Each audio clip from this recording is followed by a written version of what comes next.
ជីគូរួយអីរួយហ្នឹងការរបៀបដាក់ជីគូអ៊ំប្រកាសទីដឹងបាទតាមសញ្ញាអ៊ំឬក៏បែបមិនចឹងទៅបាទហើយឬក៏បើថាយើងចង់ដែរអាចថាបាចអីចឹងទៅអញ្ចឹងវគ្គទី1យើងដាក់ជីគូបន្ទាប់ពីតែងមេឃហើយបន្ទាប់មកគឺយើងបាញ់យកស្លឹកបាទបាញ់ទាញត្រួយទាញស្លឹករបស់វាអញ្ចឹងបានន័យថាពេលដែលយើងបាញ់តាមវគ្គឃ្លាអញ្ចឹងស្លឹកវាមកស្មើគ្នាល្អតែកាលណាស្លឹកត្រួយវាមកស្មើគ្នាល្អការផលិតផ្ការបស់វាក៏ស្រស់គ្នាដែរបាទចេញមកស្រស់ហើយពេលដែលយើងឲ្យអាហារអំពូនទៅលើផ្កានេះគ្រប់តាមវគ្គតាមឃ្លារបស់វាអត្រានៃការលោតក្តឹបមកក៏ល្អដែរ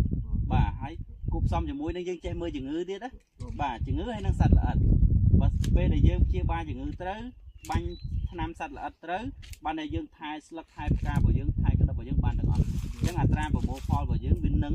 វាថេវាបានច្រើនបានន័យថាការខូចវាមានតិច